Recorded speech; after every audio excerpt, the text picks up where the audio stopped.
dire que voilà. Après qu'il préférait lui les dames.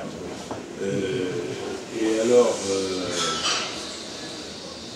Madame Cathy m'a dit, oh, c'était très intéressant, je dis, j'étais très content d'avoir donné une leçon de droit à un ancien garde des Sceaux et toujours magistrat, en congé, ça. Mais vous savez, tous les juristes ne connaissent pas le droit, et tout, de la même façon que tous les médecins ne connaissent pas la médecine. Hein. Si vous allez... c'est sûr que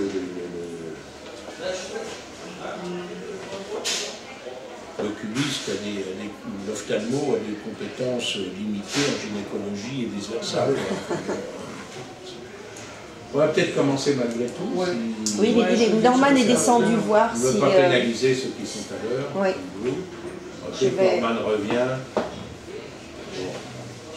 Oui, merci. Comme ça, je vais peut-être vous demander mon... Je ne sais pas si c'est un téléphone est là. Ah non, pardon. Il est de l'autre... Voilà, hein, voilà. Il est juste en dessous de...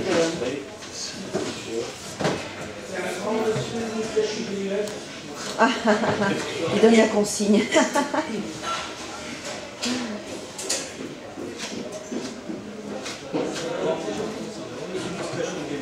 Voilà, c'est ça. Je décris le personnage. Voilà, on va commencer.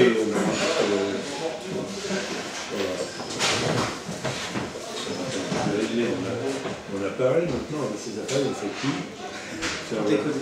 Sauf de se faire cuire un œuf sur le plat, mais ça viendra.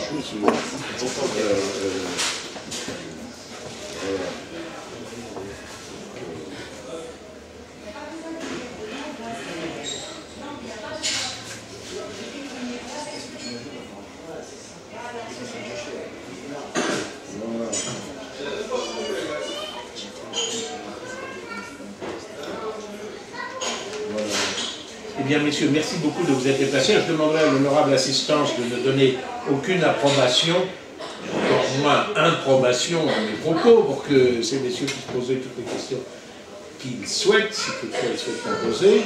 Je vous remercie encore une fois. J'ai tenu à venir ici pour faire un petit point de presse sur une affaire qui n'est pas, Norman ne m'en voudra pas, l'affaire judiciaire du siècle, mais qui quand même est assez révélatrice et préoccupante. De quoi s'agit-il, comme disait le maréchal Foch, avant de commencer une réunion?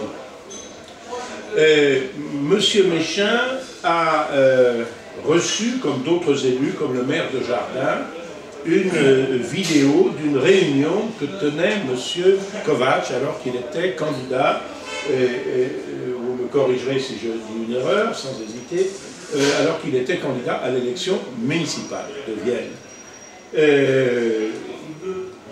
Monsieur Kovacs, après avoir visionné cette vidéo, l'a fait figurer sur son site. Et par conséquent, l'a rendu public, bien qu'il n'en ait pas été le premier diffuseur. Il est absolument avéré que cette vidéo a été diffusée à diverses personnes, dont il n'est que l'un des éléments. Dans cette vidéo, on voit M. Kovacs, sans doute au domicile de particuliers, soit originaire d'Afrique du Nord, vraisemblablement, quelle que soit leur nationalité, peu importe, et de religion musulmane, dans laquelle M. Kovacs, candidat, s'engage en quelque sorte à fournir de façon provisoire ou permanente, ça n'est pas précisé, des lieux de culte ou des facilités pour le culte musulman en tant que président d'Advivo. Or, Advivo est un établissement public, certes établissement public industriel et commercial, mais dont l'objet social, sauf erreur de ma part, consiste à fournir des logements sociaux. Il n'entre par conséquent absolument pas dans l'objet social d'ad vivo de fournir des lieux de culte, qu'ils soient d'ailleurs musulmans, protestants, juifs, catholiques, bouddhistes ou autres. Je dis cela parce que je ne souhaite pas que mes propos soient interprétés contre le culte musulman d'une façon générale. Même si la question est aujourd'hui tout à fait d'actualité, je tiens à dire que je n'assimile pas évidemment tous les musulmans à la barbarie qui a été commise récemment, cela va sans dire. Cette affaire aurait dû en rester là, à savoir M. Kovacs prend un certain nombre d'engagements vis-à-vis des lecteurs viennois, un de ses concurrents politiques, aujourd'hui conseiller municipal et conseiller communautaire, tête de liste d'une formation concurrente, le Front National en l'occurrence, a rendu cet engagement public. Eh bien, elle n'en est pas restée. Monsieur Méchain a été poursuivi sur le fondement juridique absolument mirobolant d'atteinte à la vie privée. Est-ce que M. Kovacs a livré dans cet entretien des éléments de sa vie privée? Est-ce qu'il a fait part, je ne sais pas, de ses relations familiales, de ses... Non. Évidemment, non. Et même si l'entretien en question a lieu dans un appartement ou dans un local privé, la jurisprudence est absolument constante. Il peut y avoir des réunions publiques qui se tiennent dans des locaux privés, comme il peut y avoir des réunions privées qui se tiennent dans des locaux publics. Ce qui compte, c'est évidemment l'intention et c'est la teneur des propos. Or, que M. Kovacs ait été très embarrassé par la révélation de ces propos, faite par Norman Méchain, se conçoit. Qu'il ait eu l'imprudence de porter plainte et de se constituer partie civile, nous allons revenir là-dessus pour savoir ce qu'il convient d'en penser. Mais que le parquet ait suivi dans cette démarche, je considère cela comme absolument mirobolant. Et je le dis en pesant mes mots, moi qui ai enseigné le droit en faculté, avant de passer à d'autres domaines, qui a été avocat, qui a été législateur, je suis stupéfait par l'attitude du procureur, M. Mathieu Bourrette, pour ne pas le nommer, et qui a embrayé sur la plainte de M. Kovacs, qui a utilisé les services de police que l'on aimerait voir utiliser, surtout ici d'ailleurs, à d'autres missions de sécurité publique qui me paraissent, de protection des citoyens, qui me paraissent plus essentielles, et qui a requis la condamnation de M. Bourrette, ainsi que des personnes qui auraient été identifiées. Je dis qui auraient parce qu'elles ont été finalement relaxées.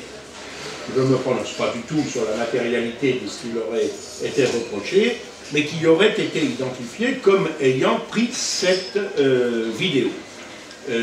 En première instance, il a été allégué qu'il s'agissait de personnes, elles-mêmes de confession musulmane, je crois, qui, par la suite, déçues des promesses non tenues de M. Kovacs à leur endroit, pas relativement d'ailleurs particulièrement au culte musulman, mais plutôt à l'octroi de logements sociaux, semble-t-il, auraient décidé de faire connaître cette vidéo à un certain nombre d'autres élus.